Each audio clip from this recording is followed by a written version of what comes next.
Hi everybody, how you doing? It is 4:23 p.m. on a Friday, Mountain Standard Time. The price of Bitcoin is $24,114. The price of Ethereum is $1,923.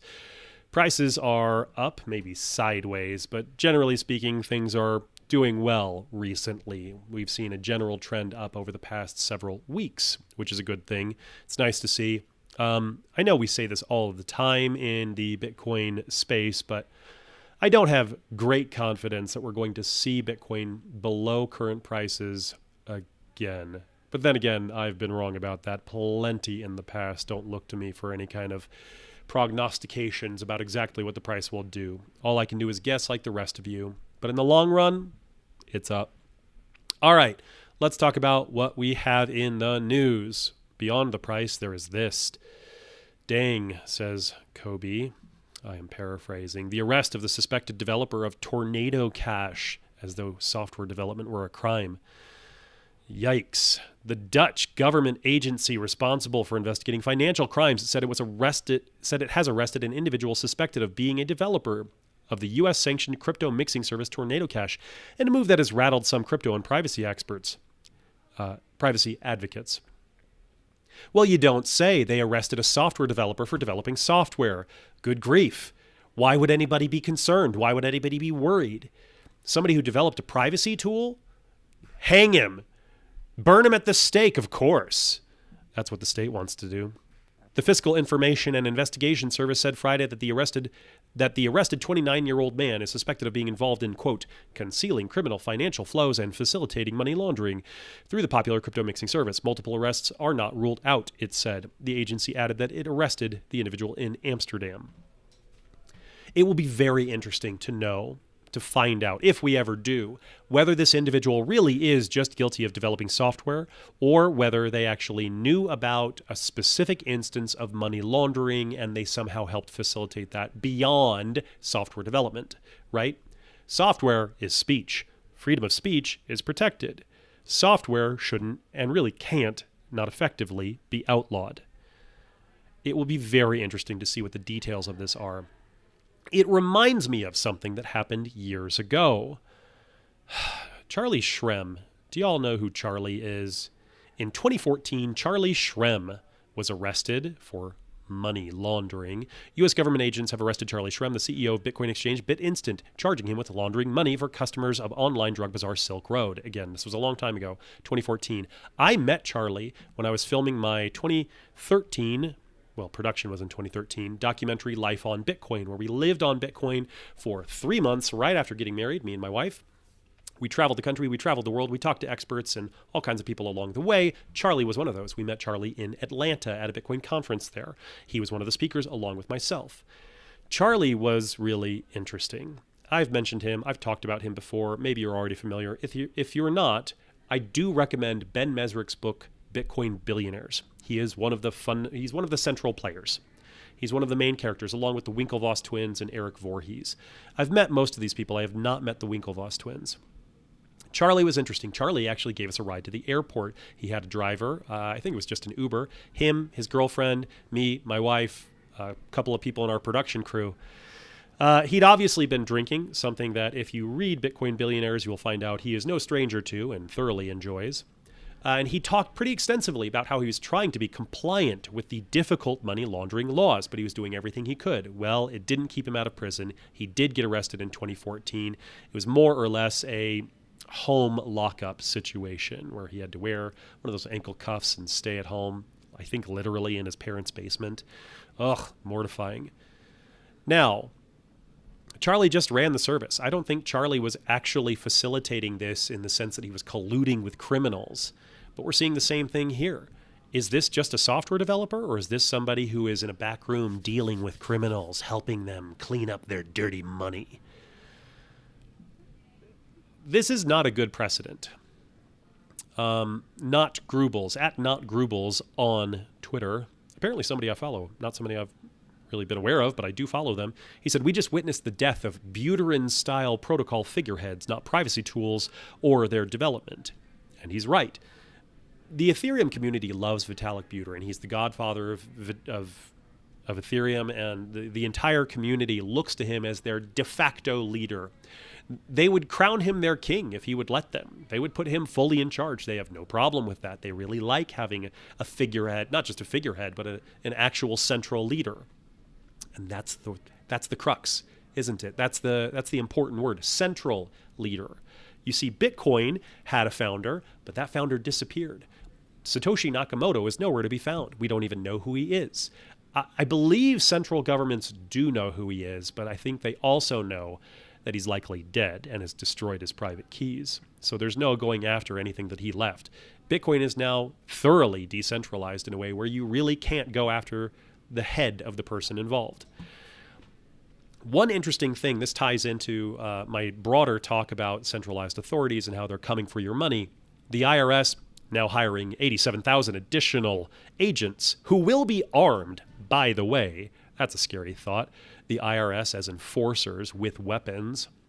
The IRS's own website says that you should keep your information private. This was brought to my attention via Stacker News. Surprisingly, the IRS says you should conceal the sources of your income, sensitive but unclassified data, budget, net worth, amount or source of any income, profits, losses, or expenditures of any person. They recommend hiding that data. Quote, encrypt all sensitive files with strong password protection. Wipe clean or destroy old hard drives and printers and sensitive data.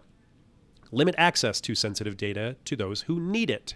This is from the IRS's own website, their own advice. So it will be interesting to see what the legal advice is, what the legal counsel is here for people who are trying to conceal their sources of income. The IRS said to do that, so you're just complying, right? Are you on Twitter? There's a very interesting subreddit called r/malicious compliance. It's people who follow the rules but do so in such a way as to stick it to the man who made the rules in the first place. Why do I have Preston Burns' profile up here? Well, Preston is a lawyer. He's also very much a laser-eyes Bitcoin guy. I'd be very curious to know what Preston thinks of that IRS advice to conceal your sources of income and sensitive data. Because, after all, if they're going to come after you, they're going to need to know everything about you so they can get your money out of you. And I do think that is eventually what they're trying to do. Eventually, the central planners are coming for all of it. The only way out that I can see is the only way out that I can see is a circular Bitcoin economy. So what does that mean? It means that me and you, we save in Bitcoin, but more than that, we spend in Bitcoin with others who will save in Bitcoin. It circulates amongst the Bitcoiners. It never leaves that ecosystem. That's what the dollar does, right? The dollar has encompassed the entire globe. You spend $1, and that person saves in the dollar, and then they spend the dollar. If it's just spending Bitcoin so that person can flip it for dollars immediately, and that's where they actually want to rest their store of value, well, that becomes problematic for a variety of reasons, one of which is, as we talked yesterday, BlackRock is going to start buying. We don't want Bitcoin to centralize in the custody of BlackRock. If we want to keep Bitcoin out of the hands of central planners, I think a circular Bitcoin economy is going to be important. This was brought to my attention, or at least the thought was triggered from wicked smart Bitcoins who said, with the recent crackdowns on Tornado Cash, should we be worried about our mixed Bitcoins? And then he tags several people, including Samurai Wallet, Sparrow Wallet, mixing services that anonymize your coins. I suggest we have a circular Bitcoin economy. Wicked Smart Bitcoin says we're getting pretty darn close. I'd say many of us are ready. To which I say, agreed, there needs to be some kind of tool that can grease the skids, make it easier for me and you to spend our Bitcoin with another Bitcoiner, knowing that they will hold and then spend their coin with another Bitcoiner, thus accruing more value inside Bitcoin, right? It is the store of value that works best when we actually park our value right there. And then it stays out of the hands of the central planners. I would love to see that happen. If there's a tool you have in mind for making that happen, I would love to hear about it. Let me know down in the comments. It's interesting that they're coming after figureheads. I spoke in 2018 at the Institute for Crypto Anarchy in Prague. I talked about the strengths and weaknesses of decentralized organizations and the differences between them. This is something I don't think a lot of people fully appreciate yet. It's very difficult to attack a truly decentralized network. Properties of a decentralized organization: when attacked directly, a decentralized organization tends to become more decentralized, right? You can't cut off the head. It's a hydra. You cut it off, you get two more. It becomes more decentralized. It's easy to mistake a starfish for a spider. Now, this was the name of my talk. It was also the title of a book from which I took inspiration. A starfish and a spider superficially look very similar, but underneath the skin, they're very, very different. A starfish is a decentralized organism. If you cut off the arm and you throw it in the sea, that arm will grow a whole new starfish around it. There is no head. There is no top or bottom. There is no hierarchy.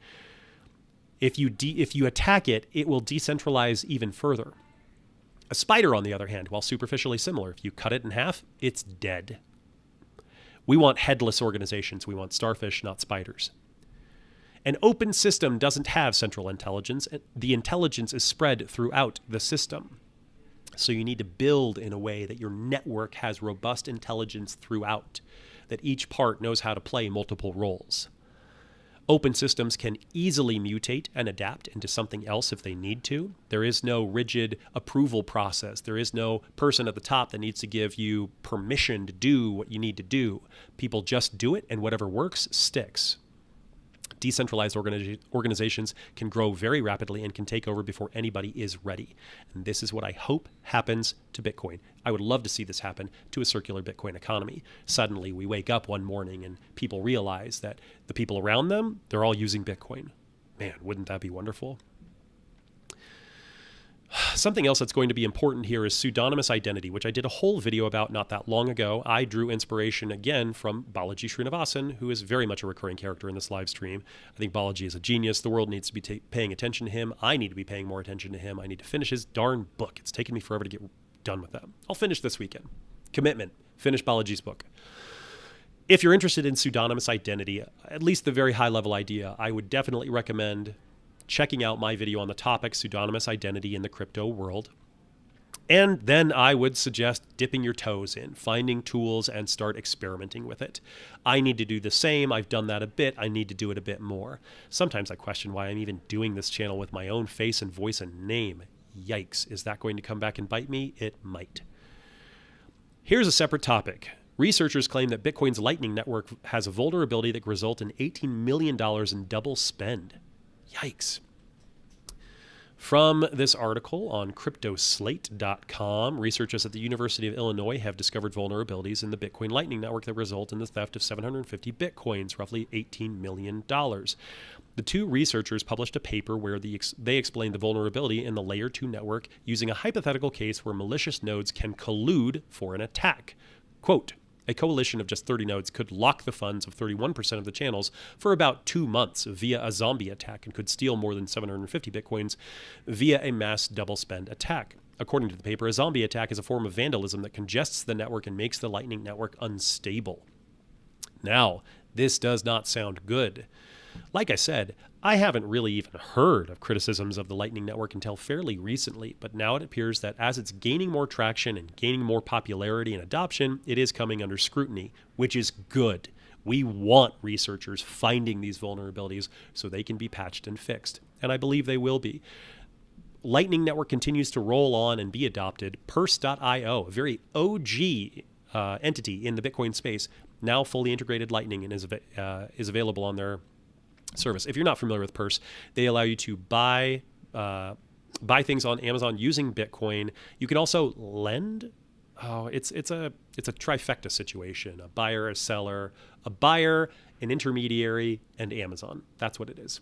You can be either a buyer or you can be an intermediary. You can earn Bitcoin or you can buy with Bitcoin. Check it out. I have used it in the past and thoroughly enjoyed it. Strike is also big advocate of the Lightning Network, and they are now introducing a Visa card with rewards. You can now take Strike anywhere and earn rewards on everyday spending. Join the waitlist in the Strike app for early access as we begin rolling out the card to everyone. Lightning continues to move on. And holding Bitcoin is like winning the lottery in slow motion. I can attest to that from firsthand experience. You don't have to have a lot if you hold it for long enough. It makes a meaningful difference in your life, just having a bit. In fact, I would advise everybody, have a little bit of Bitcoin, please. You don't have to stake your entire life on it, though if you want to do that, be my guest. Just have a little bit, even if you're skeptical. Breaking, the Ethereum merge has been scheduled for TD this block. This is approximately September 15th through 17th. The merge is officially scheduled. If you haven't heard about the merge, this is an upgrade to the system where they will be going to proof of stake. Everybody in the Ethereum world is very excited about this. They believe this will make Ethereum more valuable. It will become ultrasound money. The actual issuance will decline as people use it. Less and less will flow through the Ethereum economy. I am dubious of all of this. Not only is a massive upgrade introducing unpredictability, instability, if anything goes wrong, but I also just don't think it's that strong a foundation to begin with, as Corey Clipston points out in a recent tweet. Ethereum looks something like this. You've got a pre-mine that happened before it even went out to all of the plebs. You've got Infura, the development architecture that it's built on, the stack that it has underneath supporting everything, Amazon Web Services, and then a million little things built on top, all of Web 3. That is a very different approach from Bitcoin, and it just looks precarious, doesn't it? I think it's an accurate representation, and if you consider what it would take to bring down Ethereum, it's not that much. We know this because it happened recently. Ethereum, the entire network basically went down when the ApeCoin Meta, what was it? It was the Metaverse land sale from Yuga Labs, the makers of ApeCoin, etc., and Bored Ape Yacht Club. It is suspected that they did that on purpose. They broke the Ethereum network. They could have optimized in a variety of ways, but they didn't. They basically took Ethereum offline for an entire night. And because it broke, they now get to say, well, shucks, Ethereum broke. I guess we'll have to launch our own chain and our own coin. This is how I see Ethereum. It's a pocket knife. It has lots of tools. You could theoretically do lots of different things with it. You got a serrated blade. You got a smooth blade. You got a can opener, a magnifying glass, a toothpick. You got all kinds of stuff, whatever you want. We got it. It's all right here. It does everything. It doesn't do any of them particularly well. This is Bitcoin. Bitcoin is a buck knife. It does one thing. It does it exceptionally well. It's very hard money. It does what it does better than anything else. And in fact, if you've got this, you're pretty well covered. That's what I have today, friends. Let me know down in the comments what you would like to talk about in the future. Oh, I didn't even talk about my suit. I'm wearing a suit today. Why, Austin? Why are you wearing a suit? Well, because I'm headed to a friend's wedding, an old friend from college. Wow, Austin, that's kind of a shabby suit, wouldn't you say? Yes, I happen to agree with you, but there is a reason for that. It is because this suit, I kid you not, happens to be a one-piece suit. That's right, friends. Not two, not three, one piece. It is a jacket sewn into the shirt, sewn into the pants with a zipper down the middle of it all, and you can throw it all in the wash when you're done. What it lacks in crispness, it makes up for in convenience at the end of the day. I got this from Beta Brand years ago. I actually got it for a cryptocurrency event that I was emceeing that I needed to do a quick wardrobe change for, so I could rip this off and come out in something else 2 seconds later. And they let me keep it. So here I am. All right, friends. Have a great weekend. Go outside, touch some grass, stack some sats while you're at it, spend some time with people you love, and let them know that you love them. We will talk again soon.